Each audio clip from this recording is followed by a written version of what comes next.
ओम भगवते देवाय। ओम नमो भगवते वासुदेवाय।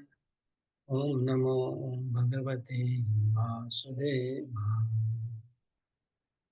हरे कृष्णा। श्रीमद् भागवतम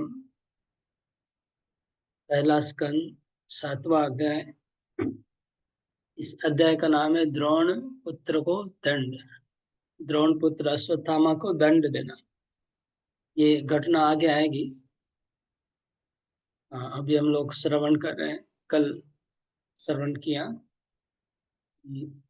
7वां अध्याय स्टार्टिंग में कि व्यासदेव ने नारद मुनि के चले जाने के बाद क्या किया। व्यासदेव ने क्या किया, उन्होंने ध्यान लगाया सरस्वती नदी के तट पर और समाधि में चले गए। समाधि कैसे था? भक्ति योग समन्वित। भक्ति योग के द्वारा वो समाधि, अष्टांग योग वाला समाधि नहीं था, भक्ति योग का समाधि था।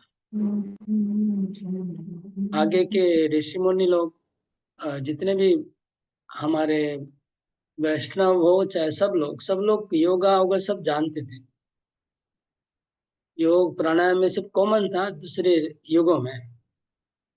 इसलिए वो ध्यान योग करते, ध्यान करते, लेकिन ध्यान में भगवान का ध्यान किया तो व्यासदेव को समाधि में क्या क्या दर्शन हुआ, ये कल चर्चा का विषय था। और ये बहुत ही इम्पोर्टेंट विषय है क्योंकि इसी के ऊपर भागवतम पूरी रचना होगी ना। व्यासदेव जो देखेंगे वही आगे रचना करेंगे। उनको यही कहा गया था कि आप समाधि में भगवान का स्मरण करिए और फिर आप लिखिए।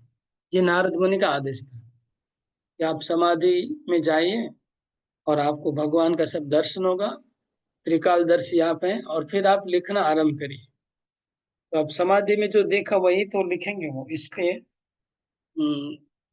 ये इम्पोर्टेंट है। तो उन्होंने भगवान को देखा सबसे पहले, परमम पुरुषम पूर्णम, और माया देवी को तद अपाश्रयाम, उनके आश्रय में माया देवी थी। अपाश्रय में, आश्रय में नहीं, अपाश्रय। आश्रय मतलब डायरेक्ट उनके अंडर में, अपाश्रय मतलब उनके पीछे थी।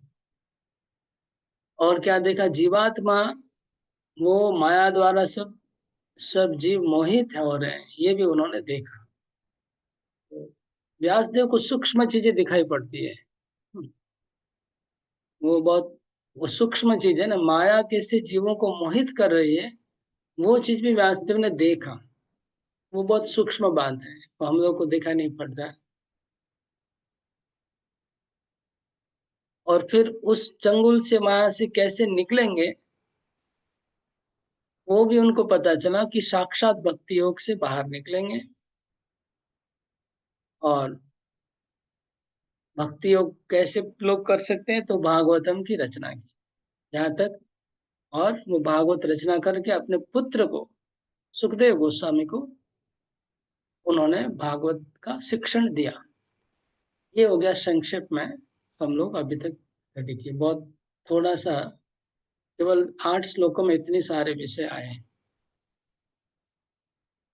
अभी प्रश्न पूछ रहे हैं सौनक आदि ऋषि, सुखदेव गोस्वामी ने भागवतम क्यों स्टडी की, कब स्टडी की, कैसे स्टडी की। ये अगला श्लोक का हम लोग आगे बढ़ते हैं। सुखदेव गोस्वामी के बारे में थोड़ा फिर से प्रश्न आ रहा है, उसको क्लियर करके फिर परीक्षित के बारे में चर्चा होगी।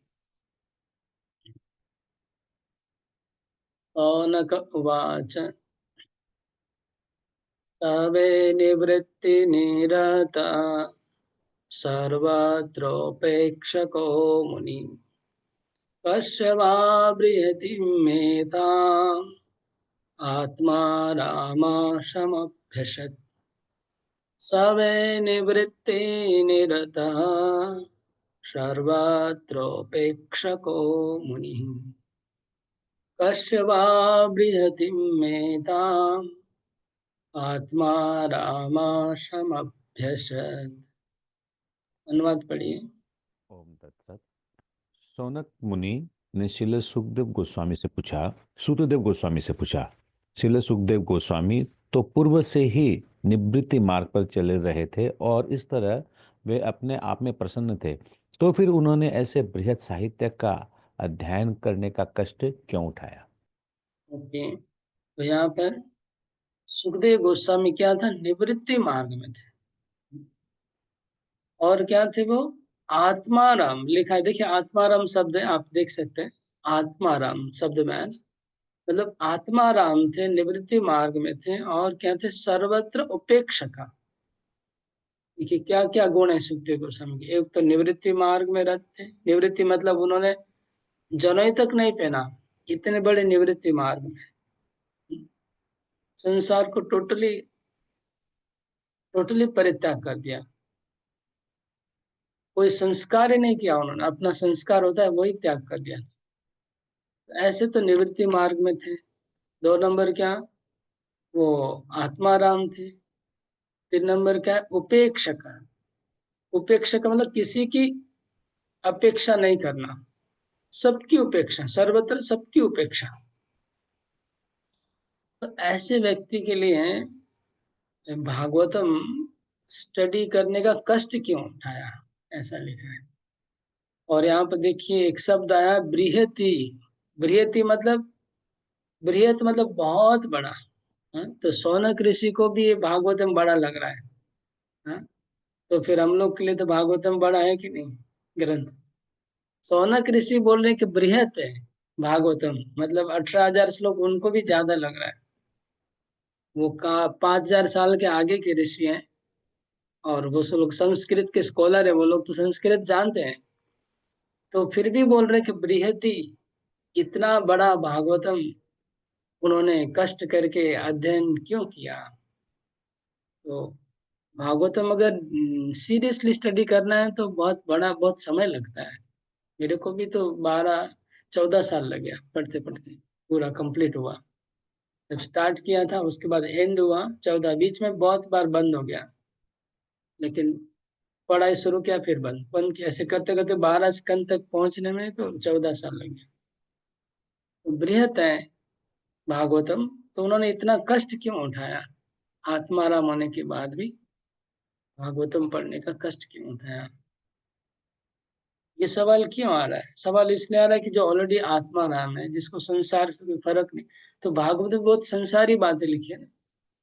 भागवतम में तो पूरी संसारी बातें हैं, जैसे क्या है, कर्दमुनि का शादी कैसे होगा, उनका पुत्र जन्म हुआ, उन्होंने किसने किससे शादी किया, कौन राजा रूल किया, यही तो पूरा भागवतम है। कौन राजा ब्रह्मांड को रूल कर रहा है, इस पृथ्वी को, और किसका शादी, पूरा परंपरा का वर्णन है। ब्रह्मा, चंद्रवंश, सूर्यवंश का वर्णन आएगा। तो एक सन्यासी को इसमें इंटरेस्ट नहीं होगा, क्यों पढ़ा, ये सवाल है। नेक्स्ट श्लोक, अभी ये वाला श्लोक याद करना है सबको। 10 नंबर श्लोक। सुत उवाच आत्मा रामाश्च मुनयो निर्ग्रन्था अप्युरुक्रमे कुर्वन्त्येतु किं भक्तिं तं भूतगुणो हरिः। आत्मा रामाश्च मुनयो निर्ग्रन्थाप्युरुक्रमे कुर्वन्त्यहेतु किं भक्तिम् इत्थं भूतगुणो हरिः। अनुवाद पढ़िए। जो आत्मा में आनंद लेता है, ऐसे विभिन्न प्रकार के आत्माराम और विशेष रूप से जो आत्म साक्षात्कार के पथ पर स्थापित हो चुके हैं, ऐसे आत्माराम यद्यपि समस्त प्रकार के भौतिक बंधनों से मुक्त हो चुके हैं, फिर भी श्री भगवान की अनन्य भक्ति में सेवा में संलग्न होने के इच्छुक रहते हैं। इसका अर्थ ये हुआ कि श्री भगवान में दिव्य गुण है, एतव वे मुक्त आत्माओं सहित प्रत्येक व्यक्ति को आकृष्ट कर सकते हैं। इस श्लोक का एक इतिहास है, सब लोग याद रखिएगा। चैतन्य महाप्रभु ने इस श्लोक को मेरे को याद नहीं आ रहा है, शायद सार्वभौम भट्टाचार्य प्रकाशानंद को इस श्लोक का 50 अर्थ बताया था पहले। उसके बाद सनातन गोस्वामी ने दोबारा चैतन्य महाप्रभु को पूछा कि आपने तो आत्माराम का 50 अर्थ बताया था, तो मेरे को भी सुनाइए, मैं भी सुनना चाहता हूँ 50 अर्थ क्या है एक श्लोक का। तो फिर चैतन्य महाप्रभु ने दोबारा उसका 64 अर्थ बताया, उसमें 50 वाले को छोड़ के बताया 64 अर्थ। 50 जो पहले बताया था उसको छोड़ के अलग फिर से 64 अर्थ बता दिया इसी श्लोक का। तो ये इस श्लोक का इतिहास है। ये श्लोक महाप्रभु ने इसको सनातन गोस्वामी को इस श्लोक का 64 अलग अलग एंगल से व्याख्या की, जिसका तात्पर्य में दिया हुआ है।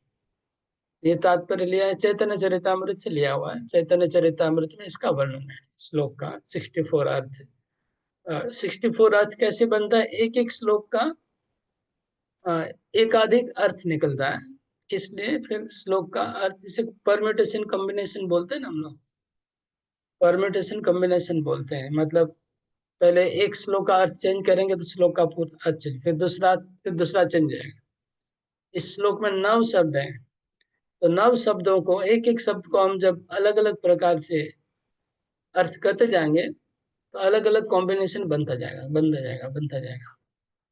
समझ गया ना? इसका इस तरह से है।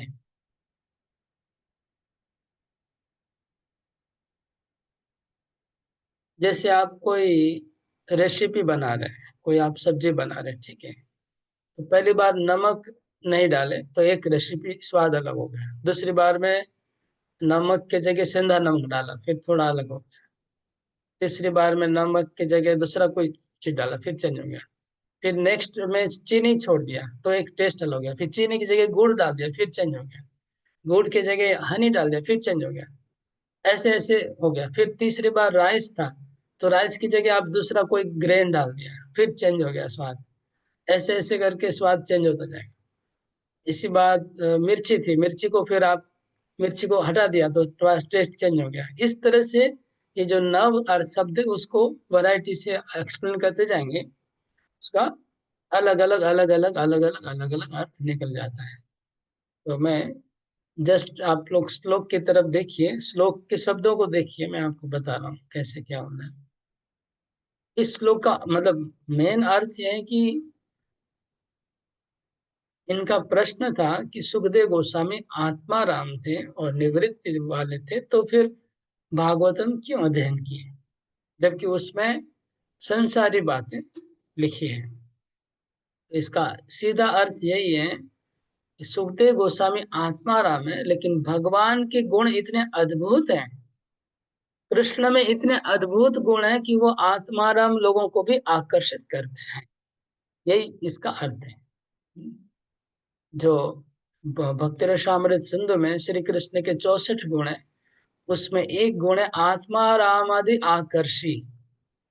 आत्मा रामानी आकर्षी, आत्मा राम लोगों को भी आकर्षण करने वाले। तो ये कृष्ण का एक गुण है, आत्मा राम लोगों को भी आकर्षण करते हैं। ये मूल अर्थ यही है इस श्लोक का कि कृष्ण में इतने अद्भुत गुण हैं कि आत्मा राम लोग भी आकर्षित हो जाते हैं। जैसे उदाहरण क्या है, कोई बता सकता है कौन आत्मा राम जो भगवान के प्रति आकर्षित हो गया? रोहिणी माता जी को तो बताना ही चाहिए, अभी भी स्टडी किए हैं। चतुष कुमार भी हुए थे प्रभु आकर्षित। चारों कुमार। हाँ, 4 कुमार, तो 4 कुमार आकर्षित हो गए। भगवान वो आत्मा राम थे, लेकिन भगवान के चरणों से तुलसी की गंध उनके नाक में गई और उनके हृदय में विक्षोभ उत्पन्न हो गया, हृदय द्रवित हो गया और वो भगवान के चरणों में समर्पित हो गए। तो इसलिए आत्मा राम आदि आकर्ष, ये उनका गुण है। तो इत्थम भूत गुण हरि, ये जो लास्ट वर्ड है वो सेम रहेगा, उसका कोई चेंज नहीं होगा। इत्थम भूत, भूत मतलब अद्भुत, गुण हरि, हरि के ऐसे अद्भुत गुण हैं कि वो इन सब लोगों को आकर्षित। लास्ट का लाइन सेम रहेगा, वो चेंज नहीं होगा, आगे के शब्दों का अलग अलग अर्थ निकलेगा।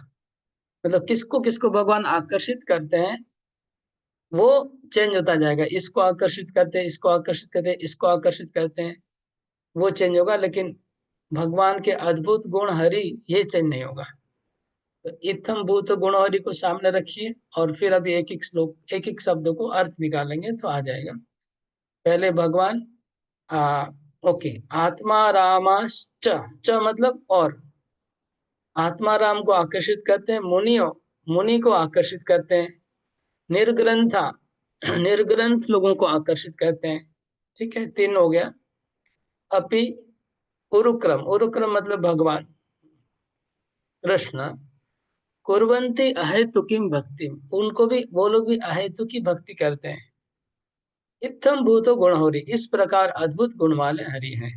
तो तीन शब्द बेसिकली आ गया, आत्माराम, मुनि और निर्ग्रंथ।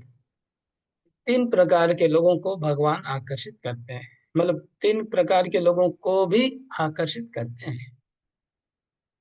तो ये तीन शब्दों को ही अलग अलग वैरायटी से अभी व्याख्या की जाएगी। तो आत्माराम के अर्थ बहुत सारे हैं। आत्माराम, पहला आत्माराम मतलब जो आत्मा में रमन करता है ना। लेकिन आत्मा का आपको पता होगा, आपने अपना गीता में प्रभुपाद जी ने 6-7 अर्थ दिया है ना आत्मा का। इसलिए आत्मा का अर्थ जितना हो जाएगा उतना आत्माराम भी बढ़ जाएंगे।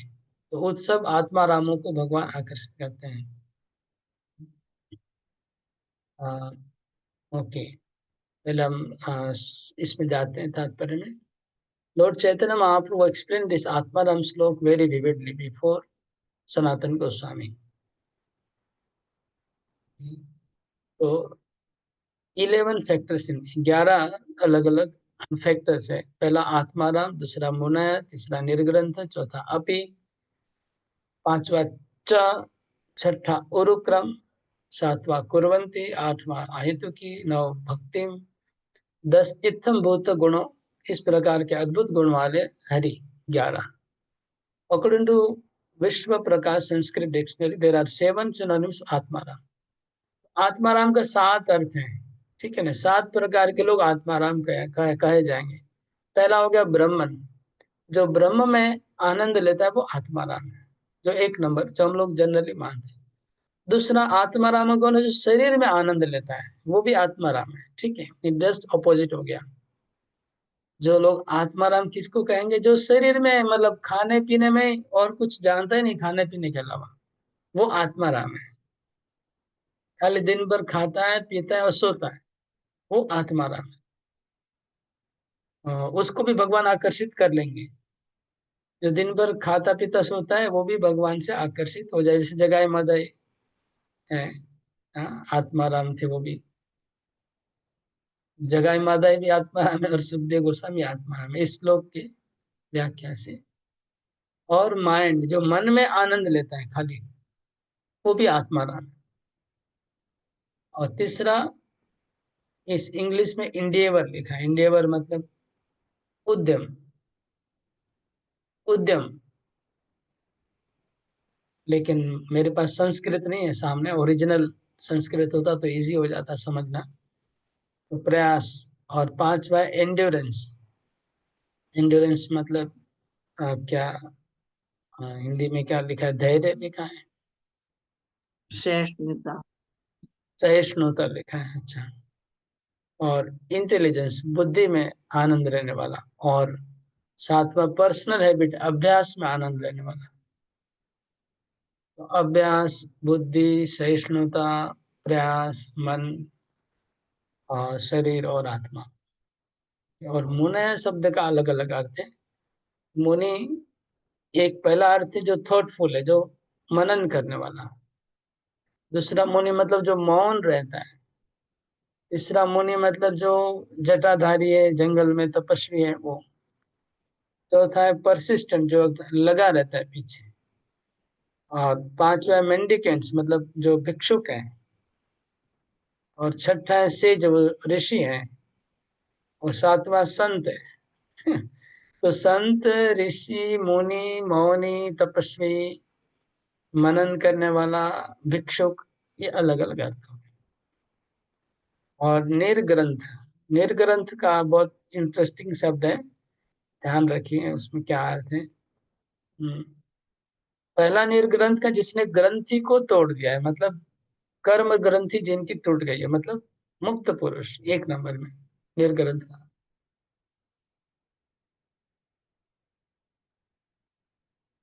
दूसरा निर्ग्रंथ जिसने ग्रंथ को त्याग कर दिया है, जो किताब से ऊपर निकल गया, वो निर्ग्रंथ। ये इंटरेस्टिंग है ना।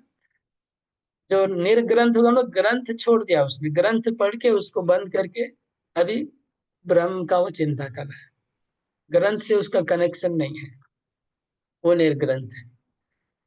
तीसरा निर्ग्रंथ मतलब जिसके पास ग्रंथि, मतलब गांठ, गांठ मतलब पैसे की गड्डी बंधी हुई है कमर में, वो निर्ग्रंथ है। इंटरेस्टिंग अर्थ है।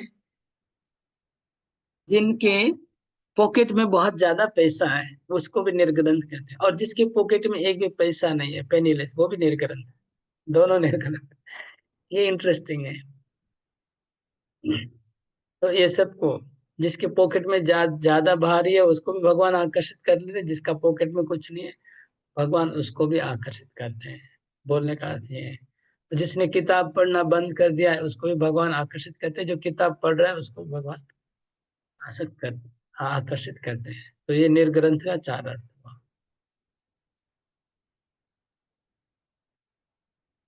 ओके, अभी निर्ग्रंथ हो गया।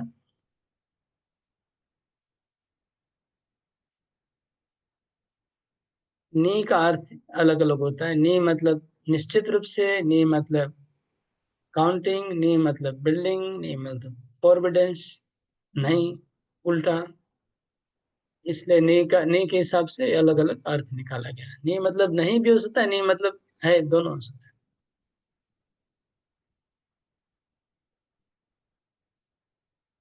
ये हम लोग अपने डे टू डे लाइफ में नी शब्द जहां भी ऐड करते हैं, जैसे निषेध, नियम, यम और नियम। यम मतलब करना, नियम नहीं करना। नियम मतलब करना, यम मतलब, यम नियम, विधि निषेध। यम मतलब करना, नियम मतलब नहीं करना। तो नी शब्द जब लगता है तो ऑपोजिट भी हो जाता है कभी कभी। नी शब्द लगने से ज्यादा भी हो जाता है, कोई चीज को ज्यादा ज्यादा वेट देना है तो भी नी लग जाता है। और नी शब्द किसी का उल्टा अर्थ निकालना है तो भी नी लग जाता है। जैसे विधि निषेध, उल्टा हो गया।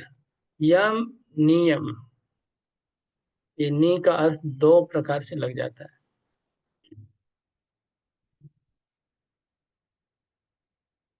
निर्बंध, बंध और निर्बंध के बाद उरुक्रम। उरुक्रम शब्द का अलग अलग अर्थ है। उरु मतलब बड़ा, महान। क्रम मतलब स्टेप, स्टेप मतलब क्रम, पद, पद, चलना। तो इसमें उरुक्रम का अर्थ, जैसे वामन देव है, वो उरुक्रम है।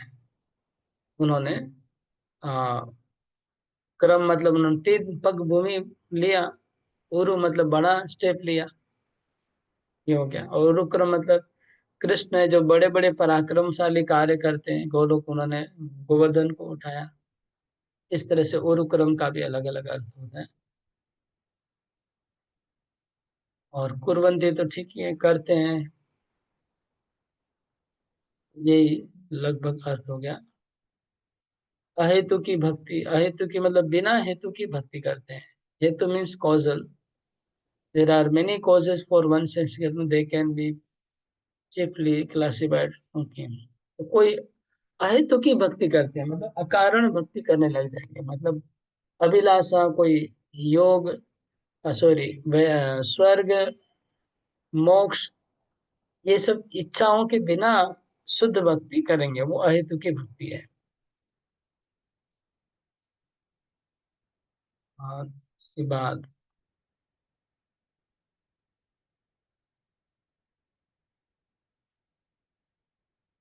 इत्थम भूत, इत्थम भूतों का अर्थ दिया हुआ है नीचे।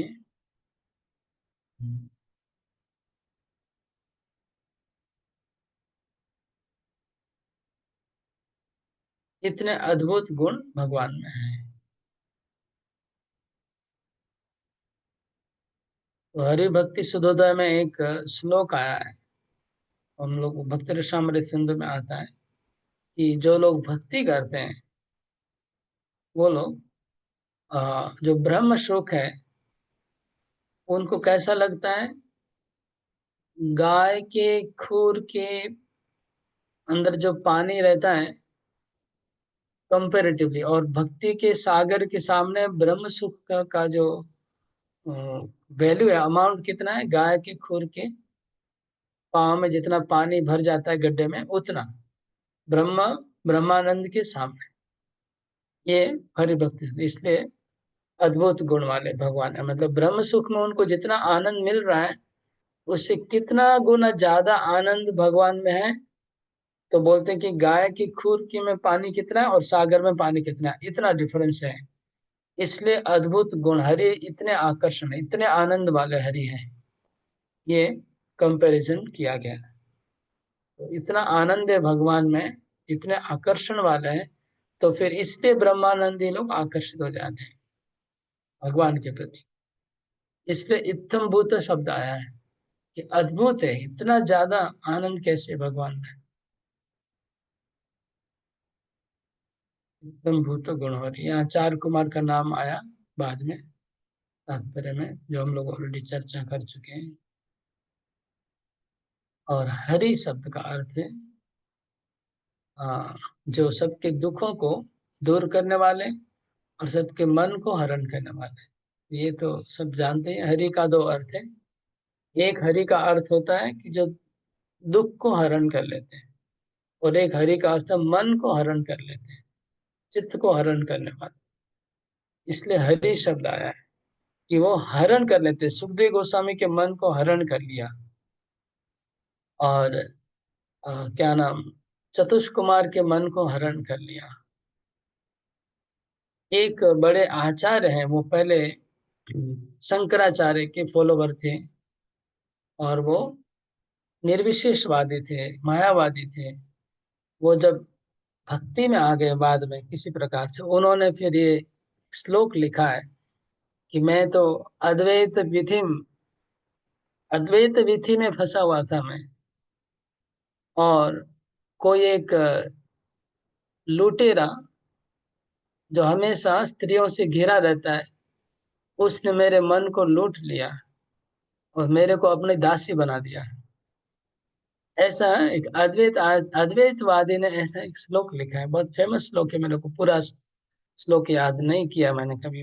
अद्वैत विधिम स्थिता केनापि वधु विट वधु न, पूरा दासी कृता, पूरा श्लोक याद नहीं आ रहा है, लेकिन ये अर्थ है उसका।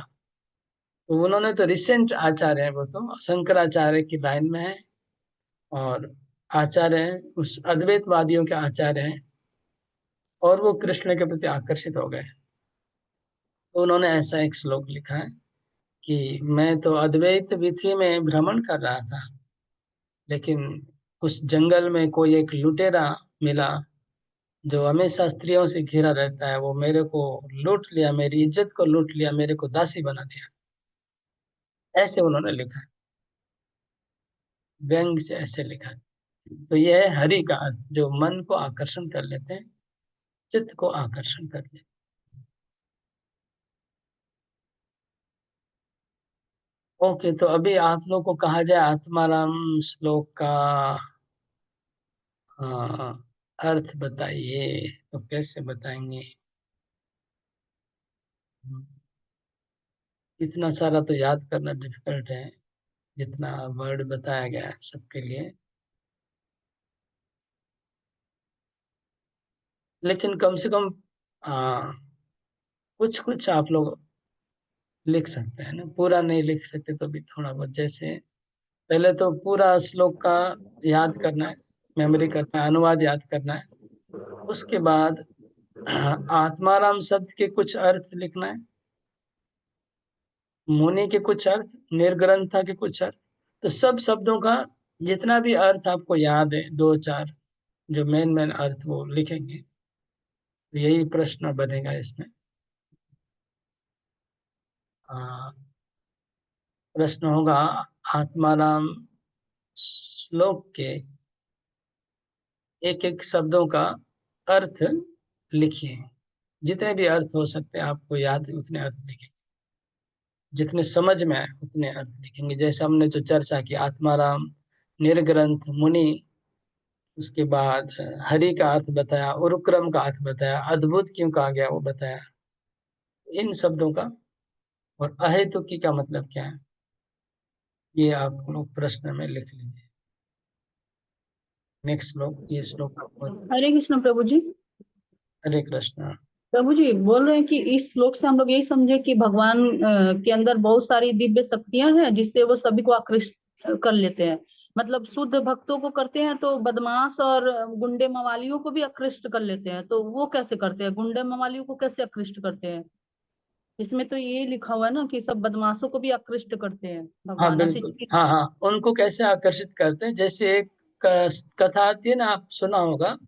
एक चोर था, उसको जब पता चला कि कृष्ण बहुत गहना पहनते हैं, तो वो सोचा मैं वो गहना चोरी कर लूंगा, तो वो वृंदावन चला जाता है। ये सुना होगा। वो लोग को भी डायरेक्टली इनडायरेक्टली कुछ न कुछ ट्रिक करके भगवान आ, इस तरह से उसको आकर्षित किया, चोर को, है ना। हम्म। के बाद दूसरे गुंडे मवाली को कृपा के द्वारा, जैसे शुद्ध भक्त लोग उनको कृपा करते हैं, जगाई मदाई को जैसे कृपा किया, नित्यानंद कृपा किया, उसके बाद आकर्षित हो गए भगवान के प्रति। पहले कृपा किया, हम कृपा के बिना आकर्षित नहीं होते हैं।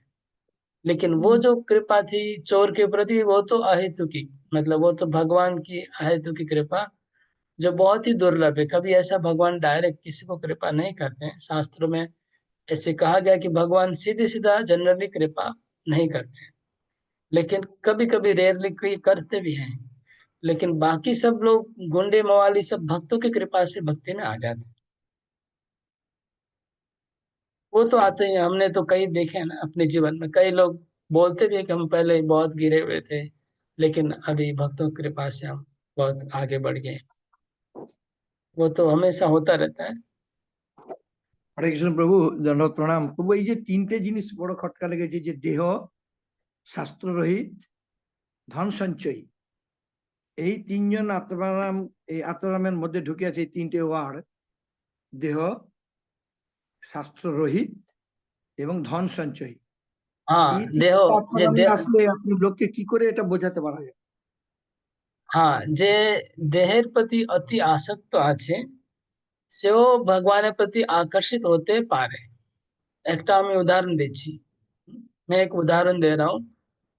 एक दक्षिण भारत में धनुर्धर नाम के एक भक्त थे।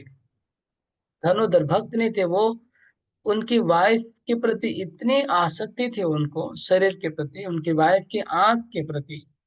तो अपनी वाइफ की आंख को 24 घंटा देखते थे। उनकी आंख इतनी सुंदर थी, उसको सुंदर लगती थी। सुंदरता देखने वाले की आंखों में छुपी रहती है, ऐसे कहते हैं ना। उसकी उसकी वाइफ को लगता कि मेरी दुनिया में सबसे सुंदर मेरी वाइफ की आंखें हैं। तो 24 घंटा देखता था वो। जब बाजार में जाता था, बाजार करने, मार्केट करने, तो उसकी वाइफ को आगे पीछे वो उल्टा करके चलता था, उल्टा उल्टा। और उसके ऊपर लोग छत्ता पकड़ के जा रहे थे, और वो अपनी वाइफ की तरफ, वाइफ सीधी चले गई बाजार में, और वो उल्टा उल्टा चल के आगे आगे जाएगा। मतलब 1 मिनट भी वाइफ की आंखों को देखना बंद नहीं करना चाहते हैं। तो जब रामानुजाचार्य ने दूर से देखा कि ये क्या चक्कर है, मेरे को कोई ये शूटिंग हो रहा है क्या फिल्म का, ऐसे क्यों वो लोग, मतलब 10 जन उसके पीछे हैं, 2 जन कारपेट बिछा रहे हैं, 2 जन छत्ता पकड़ा हुआ है, 2 जन उसको हेल्प कर रहे हैं पीछे से चलने में, 10 जन उसके पीछे पीछे जा रहे हैं, और ये हस्बैंड वाइफ ऐसे चल रहे हैं। तो रामानुजाचार्य को लगा कोई शूटिंग हो रहा है पिक्चर का, क्या है, क्या हो रहा है। तो शिष्य ने कहा नहीं, आज गुरुदेव ये धनुर्धर है, उसकी वाइफ के प्रति बहुत आसक्त है, वो छोड़ना नहीं चाहता इसलिए। तो धनुर्धर ने बोला ठीक है, उसको बुलाओ मेरे पास। वो आया, बोले तुम ऐसे क्यों उल्टा उल्टा चलते हो। तो उन्होंने अपना बताया आसक्ति का बात। बोले इतनी तुम्हारी वाइफ के आंखों में ऐसा क्या है। नहीं, बोले इससे सुंदर आंख दुनिया में किसी की नहीं है। बोले मैं अगर तुमको दिखा दूं तो। बोले ठीक है, दिखा दीजिए। तो वो रामानुजाचार्य उसको लेके गए श्रीरंगम रंगनाथ के सामने, और रंगनाथ जी के सामने खड़ा किया, और रंगनाथ जी को उन्होंने प्रार्थना किया रामानुजाचार्य ने, इसको आप अपनी आंख दिखा दीजिए एक बार, तो उसको पता चल जाए कि सबसे सुंदर आंख किसकी होती है। बस आचार्य का रिक्वेस्ट करना ही था, तो भगवान रंगनाथ ने ऐसी आंख उनको दिखा दी धनुर्धर को, वो जीवन भर राम रंगनाथ के परम भक्त हो गए, अपना संसार की आसक्ति छोड़ दी, वाइफ के प्रति आंख की आसक्ति छोड़ दी। तो ये है, आप जो बोले देह के प्रति आसक्त, वो कैसे आकर्षित होता है, बस वैष्णव की कृपा और कुछ नहीं है। रामानुजाचार्य की कृपा हुई इसलिए वो हुआ। तो वैष्णव लोग तो सब गिरे गुजरे सबको कृपा करते हैं, देह के प्रति आसक्त है उसको भी कृपा कर देते हैं, मवाली को भी कृपा। भक्त लोग रास्ते में चलते जो मिल गया, दारू पीता है उसको भी भक्त लोग कृपा कर देते हैं। भक्तों को तो कोई बाउंड्री नहीं है कि इसको कृपा करना है नहीं करना है, सबको करते हैं। आपने प्रथम छिलो দেহের প্রতি আসক্তি, দ্বিতীয় বললেন যে শাস্ত্র ত্যাগ করে দিয়েছে না নির্গ্রন্থা। নির্গ্রন্থা হচ্ছে আলাদা জিনিস। নির্গ্রন্থা মানে যে পুরো শাস্ত্র আমার মুখস্থ হয়ে গেছে, বুঝতে পারছেন?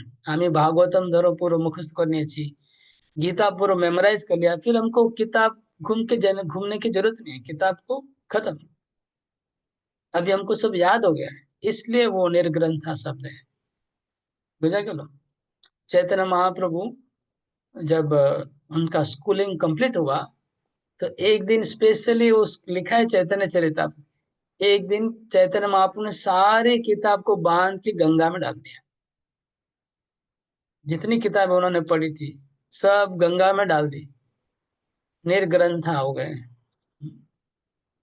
बोले हमको और जरूरत नहीं है शास्त्रों की, इन ग्रंथों की। हरे कृष्णा प्रभु, ये श्लोक इतना अच्छा था प्रभु, जब मैं वहाँ क्लास की थी ना तो बहुत शॉर्ट में वो लोग सटा दिए, तो मेरे को बहुत इच्छा था इसका सुनने, मतलब आगे बढ़ने का और का, तो मेरे को यही एग्जाम में मिला था ये वाला श्लोक। इसका यही एग्जाम में हाँ, डिटेल में क्या तो निर्धन और धनवान का ऐसे लॉजिक निकाला था मैंने कि जैसे निर्धन बड़ी बड़ी डोनेशन देकर सम्मान पाते हैं, वही निर्धन जो है वो सेवा करके वही सम्मान प्राप्त कर सकते हैं। इस तरह दोनों एक समान हो गए।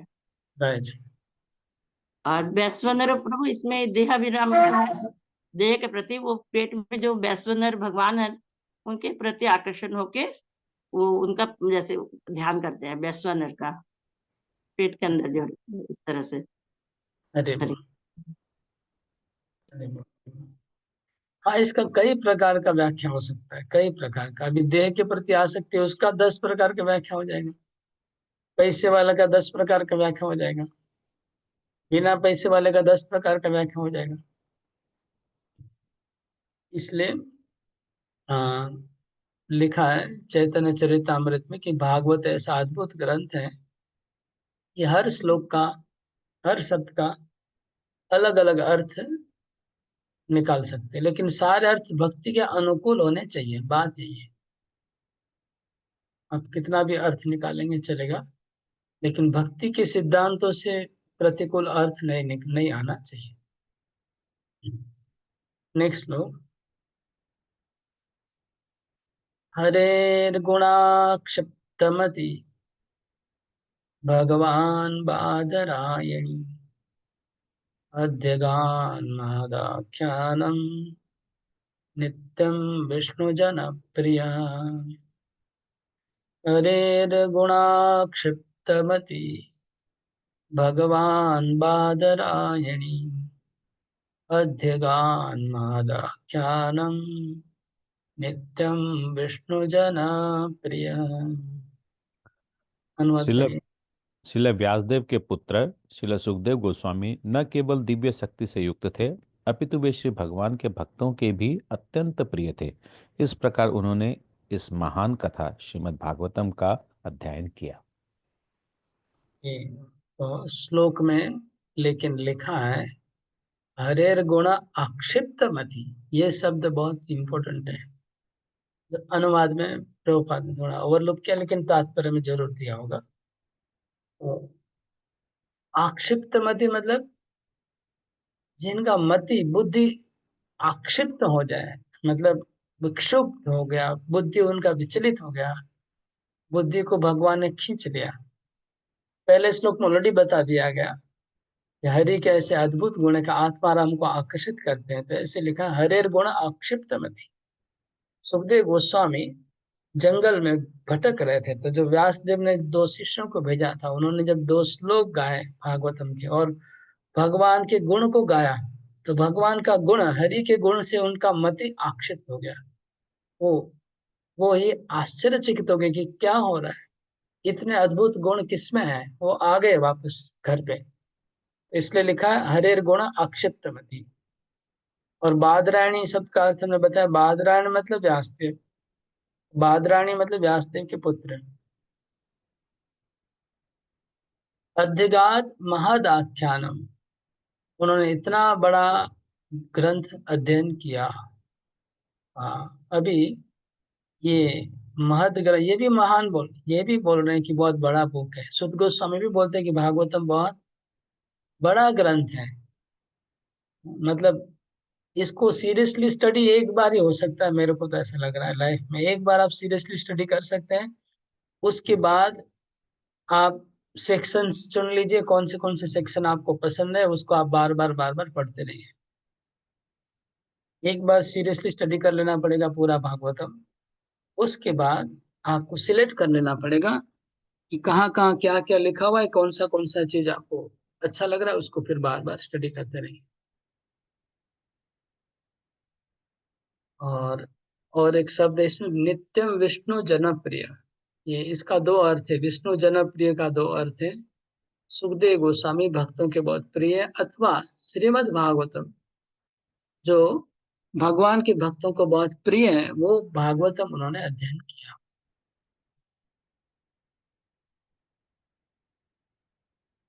नेक्स्ट श्लोक।